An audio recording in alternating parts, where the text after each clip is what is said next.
नमस्कार, धर्म ज्ञान के दर्शकों का स्वागत है और हमेशा की तरह मैं हूं आपके साथ कविता राणा। ऋषि मुनियों की इस तपोभूमि पर ऐसे अनेकों ग्रंथ लिखे गए हैं जो युगों युगों तक मनुष्य जीवन के बहुत से पहलुओं के साथ साथ पारिवारिक जीवन के द्वंद्वों को जाहिर करते आए हैं। धर्म ग्रंथों में महाभारत एक ऐसा अलौकिक काव्य है जिसे इस विश्व का सबसे बड़ा ग्रंथ माना गया है।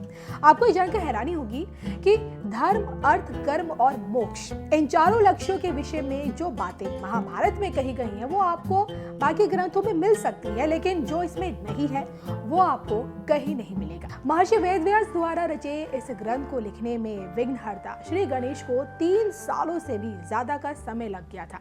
ये एक ऐसा पाठ है जो इंसान को जीवन जीने का श्रेष्ठ मार्ग बताता है और यही वजह है कि हर काल में महाभारत की शिक्षाएं प्रासंगिक रही हैं। अगर आपने महाभारत पढ़ी होगी तो महाभारत काल से जुड़ी बड़ी बड़ी घटनाएं भी आपको जरूर याद होंगी, जैसे शांतनु पुत्र देवव्रत द्वारा भीष्म प्रतिज्ञा लेकर भीष्म बन जाना, पांडवों को मारने के लिए लक्षागृह बनवाना, द्रौपदी का 5 भाइयों से विवाह करना और देखिए पांडवों का जुआ हारना और द्रौपदी का राज्यसभा में चीरहरण होना, पांडवों के इंद्रप्रस्थ की मांग और दुर्योधन का ठुकराना, कुरुक्षेत्र में श्री कृष्ण का गीता ज्ञान देना और अर्जुन द्वारा भीष्म का शरीर छलनी करना और देखिए भीम से गदा युद्ध में दुर्योधन का वध। तो देखिए महाभारत में समाहित ये तमाम घटनाएं आज भी हमें सीख देती हैं, लेकिन इसके अलावा कलयुग से जुड़ी कई ऐसी भविष्यवाणियां भी इसमें मिलती हैं जो आज सत्य साबित हो रही हैं। हमारे शास्त्रों में ये बताया गया है कि कलयुग में धर्म नाम मात्र का रह जाएगा और वो सब देखने को मिल भी रहा है और जिसकी कल्पना देखिए करना मुश्किल है। लेकिन आइए जानते हैं कि महाभारत में कलयुग को लेकर क्या क्या भविष्यवाणियां की गई हैं जिसका असर आज की तारीख में देखने को मिल रहा है। महाभारत काल में कलयुग से जुड़ी भविष्यवाणियां। कलयुग में स्त्री और पुरुष में कोई मर्यादा नहीं होगी। लोग बिना विवाह किए अपनी इच्छा से एक दूसरे के साथ रहेंगे। व्यवसाय में वही सफल होगा जिसके पास छल कपट करने की कला होगी, क्योंकि धीरे धीरे लोग इसे ही व्यापार की सफलता का मुख्य सूत्र मान लेंगे। समाज का ब्राह्मण तबका भी ब्रह्मा के कार्यों से विमुख हो जाएगा, केवल जनेऊ धारण कर अपने को ब्राह्मण बताएगा। कलयुग में जो व्यक्ति जितना धनी होगा उसे उतनी ही गुणी, बुद्धिमान और सफल माना जाएगा। गुणवान व्यक्ति की पहचान मात्र पैसा होगा। कलयुग का समय जैसे जैसे बढ़ेगा, धर्म, स्वच्छता, सहिष्णुता, दया, शारीरिक शक्ति तथा स्मृति दिनों दिन घटकर शून्य हो जाएगी। कलयुग में इंसानों को न्याय पाने के लिए भी घूस देना पड़ेगा। मनुष्य स्वभाव से ही चालाक और स्वार्थी होगा, जिसे यह कला जितनी बेहतर आएगी वो उतना ही सफल इंसान कहलाएगा। कलयुग में रोग इतना ज्यादा बढ़ जाएगा कि सभी में कोई ना कोई रोग अवश्य होगा। कलयुग के चरम के समय मानव की आयु मात्र 20 से 30 वर्ष की रह जाएगी। तो देखा आपने कौरवों पांडवों के मध्य हुए युद्ध और उस समय के विभिन्न पहलुओं पर लिखी गई महाभारत आज इंसान को वास्तविकता से परिचय करवाती है और आने वाले कल का संकेत भी देती है।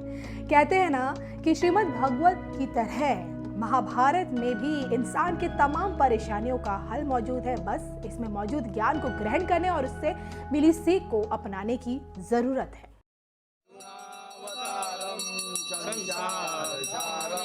भुजगेन्द्रहारं सदा वसन्तं हृदयारविन्दे भवं भवानी चैतं।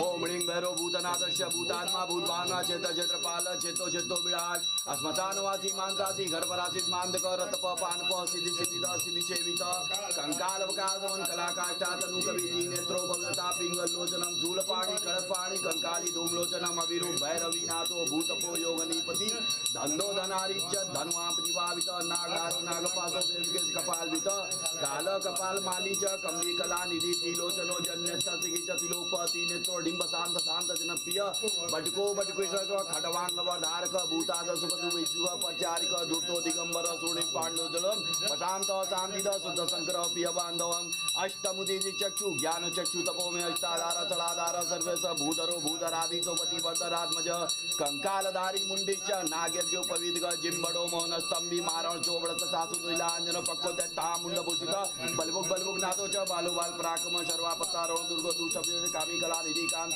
कामी वचकित वची सर्व सिद्धि पदो वैद प्रभवी बंबटुकाय आप तो धारणाय महाकुरकुरु वचकाय पद धीरोगा नाम व्याधि नाम काल और पुष्प मांगे फेंक दीजिए चरण में बाबा ला के रखा आरती ऐसे दिखा के ले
आज बाबा का विशेष अब हमारे हृदय प्रिय जय श्री राम। हाँ हाँ